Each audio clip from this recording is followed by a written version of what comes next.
So, I operate an educational consulting business to support public schools throughout New York City, Long Island, and New Jersey.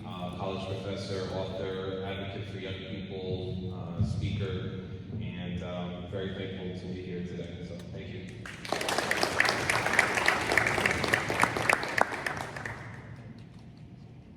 Perfect. Thank you. Thank you very much to our panelists. And with no further ado, we're going to get this started. Good afternoon. The definition of symptom and causes, if you could share some of that with us. Anybody in particular? Or Any- no? I'm not a medical professional. I'll take a stab at it. So, post-traumatic stress disorder is what we deem the human body goes through after the brain has sort of been through these traumatic moments that create sort of permanent memories. Think of it as, let me just name one of the worst wars, one of the Vietnam War veterans come home, and so things that sort of reminds them and has these traumatic triggers, sounds, death, violence, all these things that look associated to what the violence they occurred to. So post-traumatic stress disorder is real. What we don't look at is post-incarceration stress disorder, right?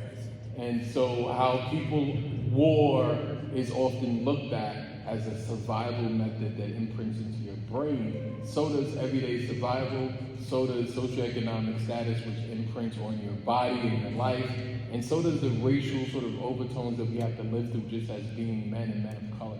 And so post-traumatic stress disorder, when you come home, there's support, there's medical assistance, they got a VA hospital, and they'll diagnose you and sort of give you this pill. There is no diagnosis for people with post-incarceration syndrome, which is just basically an extension of slavery, if you understand law and constitutional law and the punishment systems that are very familiar. And so not only is there so many psychosomatic issues that impact the brain, but also impact the body. And so trauma creates a system where 50% of people come home die from heart disease, right? If not from cancer or other ulcerative states. The nutritional value that you're getting in prison is not sufficient outside, which is almost like living off of rations in a war. So there's so many similarities to post-traumatic stress disorder, but we don't recognize it as being real. What we do is sort of toughen up, put on our little Iron Man outfits, right? And act like we don't have that trauma, and we hide behind it. Meanwhile, it's affecting our bodies, affecting our minds, and affecting our children, not including like vicarious trauma, which then comes from your sons having the same conditions you do. So often us as fathers, we come home to children who are just as damaged, if not more, than we are at our time of return. And so stress and trauma impacts the body in a negative way. I don't want to drag this, but there is no solutions for people coming from prison, and there is no systems for people who are living in conditions that are warlike conditions. Like I work in the South Bronx. This is the poorest district in the United States of America. The average income is $11,000. The things that kids and people and families have to do to survive on a daily basis impacts them. Sorry. Yeah. You said a lot, brother. Sorry. No, you hit the nail on the head in many points. What I could just share based off of my experience, it's the mind. It's a war that we're faced with, and having this forum and this meeting of the minds is very important because what, as I speak for myself, I'm dealing with subjective mental incarceration, and what I mean by that is, a lot of people are emotionally incarcerated. We're sitting out here, we're free right now, we're talking, but it's what I tell myself, it's what I'm going through. I lock myself up from being the best version of what I can be based off of what I think about myself. So I think it's very important that we address PTSD because there's realities, there's facts that has happened to our life, but these facts that and these experiences don't necessarily make you who you are. You are still phenomenal, you still have a gift, you still have purpose, but we, unfortunately, PTSD in many instances, if we don't have the support that we need, it locks us in and it binds us up. So this is what it's about. I appreciate it.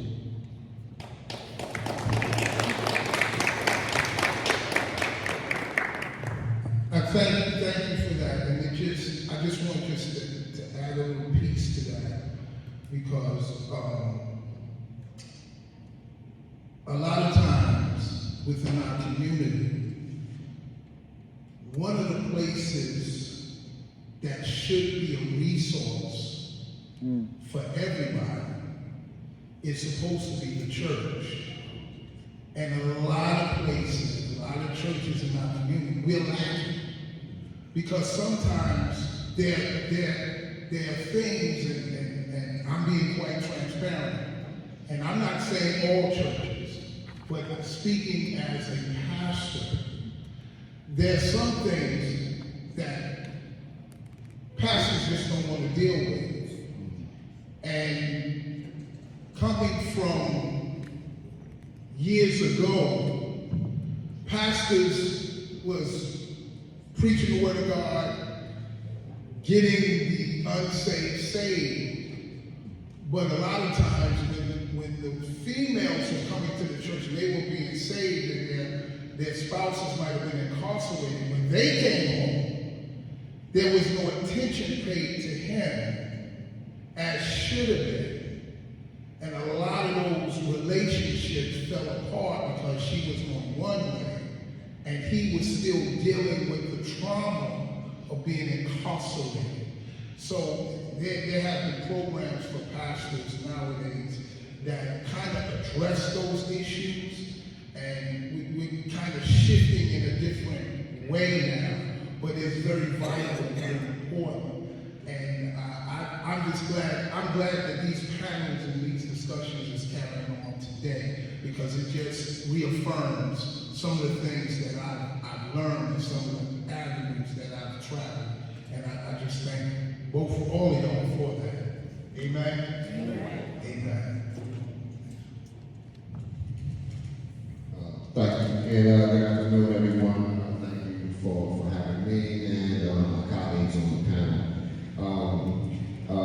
I would like to pose another question concerning the unique challenges that youth and young men face in our community with respect to PTSD. That question is open for anyone who wishes to answer.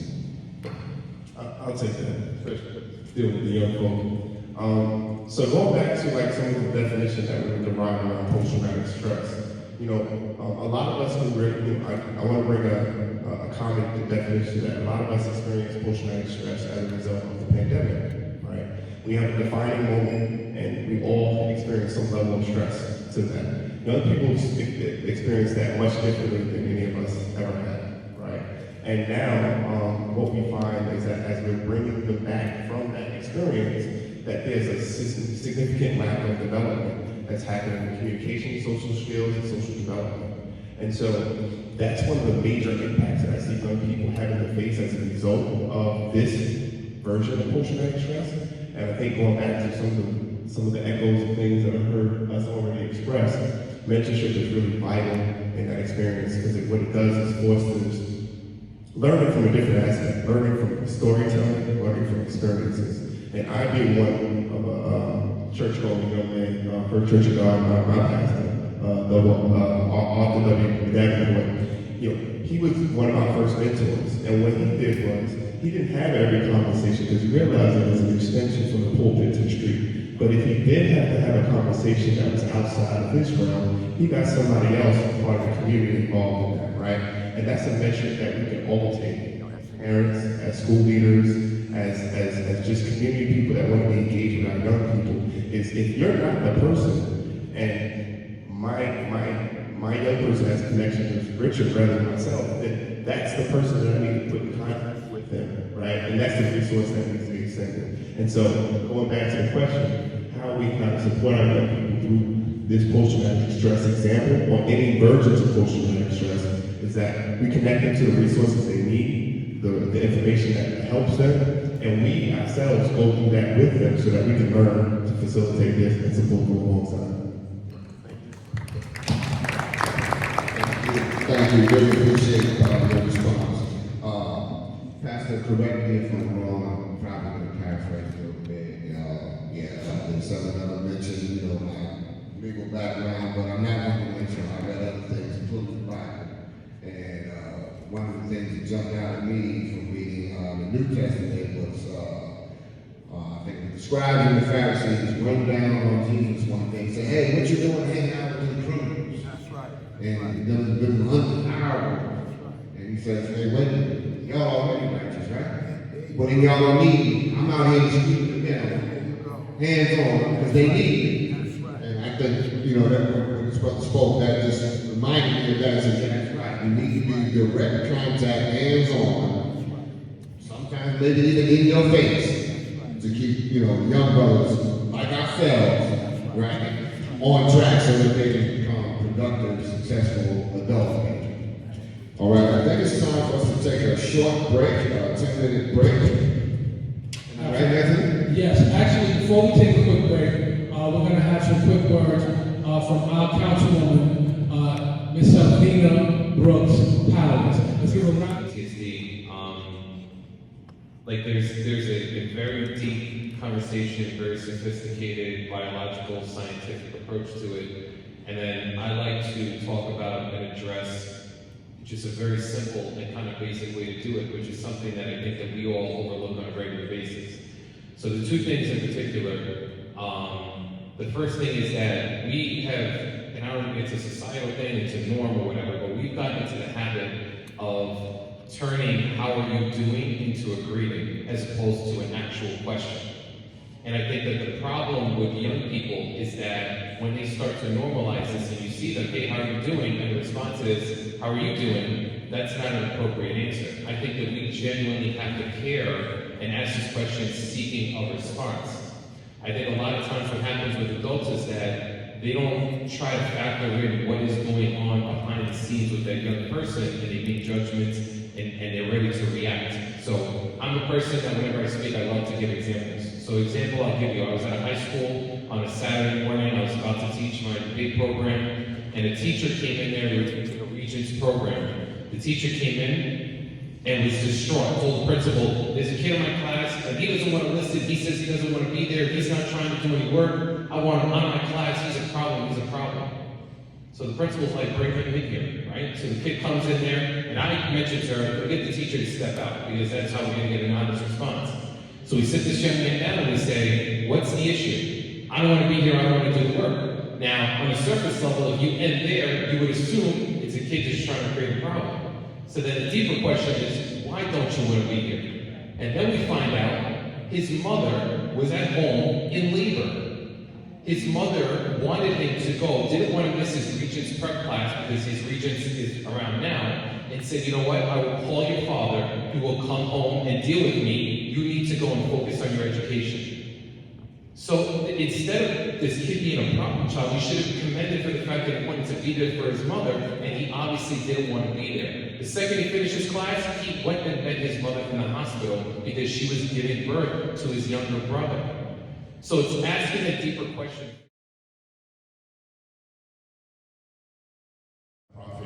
Director, is that we have to give our young people experiences, right? We give them experiences that exist outside of their day-to-day. And then we have to convey some of the same challenges and some of the same stories as us experiencing at that very moment. Many of my young mentees are athletes. They go through the process of being a basketball player in school, trying to get to college, so forth. In many cases, I can share my experiences, I can share my challenges, I can share my failures in that same aspect, and that they can find some relationship in that story to their own challenge. And from that connection, we talk through their own struggle, whether it be academic related, whether it be outside family related, whether it be basketball. So I use basketball as my medium, but all of us have a medium to connect with students through a shared story. So two things I'll get to is just making sure that they have the exposure for those experiences that are outside of their day-to-day norm, and making sure that they connect through stories, through some of the challenges of people who have lived this life before them. Part of the reason why I wrote the book, Unlocking the Greatness Within, is because most of our young people start with greatness within them, but haven't been given a blueprint to extract it out. And so I think we withhold stories and hold our personal experiences and challenges and stories of us overcoming those challenges, and that gives our young people the stamina and the blueprint to navigate their own. Thank you. Wow, great answer. Thank you for that. Yeah, go ahead. I appreciate you. Thank you, brother. I feel, I'm hearing trauma. I'm also equating that with grief, trauma, shock. And I feel like grief, trauma, me, from my experiences, I'm learning that it's important to allow a person to process, what they're going through. And I feel like it's beautiful. It's a good goal, and it's much needed that, we as a people naturally, at times want to get somebody over the hump. But to be patient with the person and helping them get over the hump is a big thing. Because, where I'm coming at is, this is saying that my pastor would say, we are not only what we display, but we are what we hide. And, for instance, I would say, I would work out heavy, because I felt like, that was something that would help me, like lifting weights at one point when I'm stressed out or something's bothering me. So to shed light onto my story, when I lost my daughter through a trauma, stillbirth from the shock, I'm like, man, and I'm just like, I'm trying to work out, and I'm trying to, go through this process and help me from not breaking down. That's keeping me going. But, and I would try to encourage my wife. I said, no, come on, let's go, let's do this. She was like, I'm not there. And I'm like, all right. So I gotta be strong, and I'm keeping my mental, I'm doing what I need to do for me at this point. Then I get into a car accident. And now I'm sidelined. I can't move the way I want to move. So, I didn't want that tear to show, and now, I can't hide, so what I was hiding eventually got exposed. And I just feel like, just being patient and just trying to allow the person to take the steps and be patient and just to not rush, but at the same time, just know that, let people know that you're there for them. That's where I'm coming from.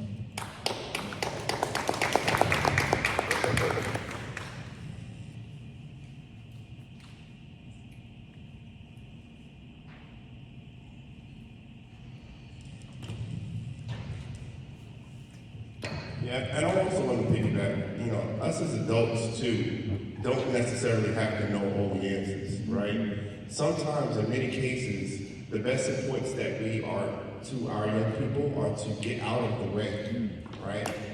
I am not a mental health professional, but if there are emotions and supports that are needed from the children that I mentor that need, then I need to direct them to those supports. But not just say, go here lovingly, and go there with support, and go there with participation, and go there with follow-up. And so that's another step that I think us as parents can do to support our young people through trauma and just through some of the challenges that they face on a day-to-day basis. I'd like to say that, one, dealing with trauma and overcoming that, especially with our young people, is we have a saying with our young adult perspective project. is no young adult should be having to survive alone, right?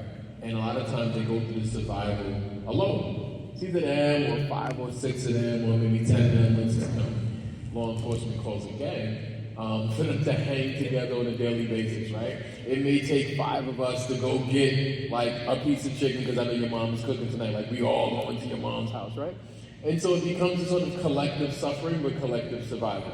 And with that, I think one of the most sort of ways to combat that is community resources and building a community around them. So what I do, I have a 23-unit building in the Bronx. I do supportive housing. We house the young people. But then I use capacity systems through community partnerships, right? So we have 50 social work students, which means every young adult now has access to another adult who is a social worker, who can do psychosocial, who can do one-on-ones, right? Who can do counseling, who can go to his school and speak to his teacher, speak to the guidance counselor, and figure out maybe why the parents aren't coming in for his IEP rating approval that would give him extra resources, right? And then I have 50 law students, right? So if time's doing a court, there's another responsible adult surrounding you to do that. And then we use Title V as a nonprofit to pay for anybody over the age of 55, something I learned from Mujaid Farid with rap. And we also use that to support with the elders. So now I got grandmas and grandpas and uncles around, right? Next thing you know, we have a community to support this one young person. And that is the way I was raised. That's the way we all should be looking at the future of support. And when these traumatic incidences happen in their lives, they're able to reach out to us.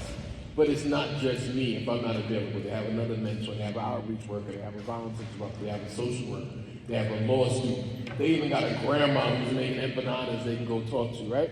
And so by building that community, we're replacing what they were lost, their real grandfathers, their fathers in prison, their uncles locked up, right? These sort of networks they don't have. To overcome that, it takes it like a therapeutic approach, one-on-one. People call it hand-holding, we call it circle group meeting and being there every step of the way. And I mean whether you're right or wrong, you're still gonna make mistakes. I'll be there for you whether you are right or wrong throughout this process. And so, yeah, mentorship. All right. I think at this time,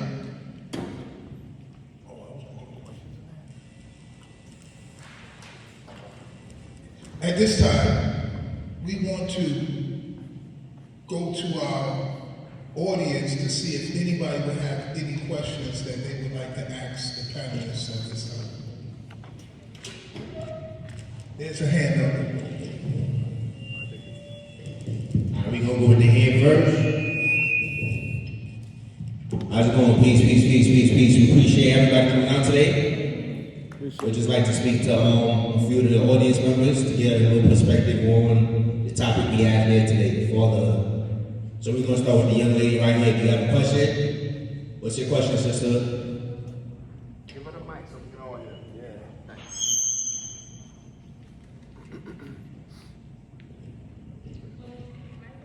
My question is, how do you guys plan to work towards helping youth mental health in the future?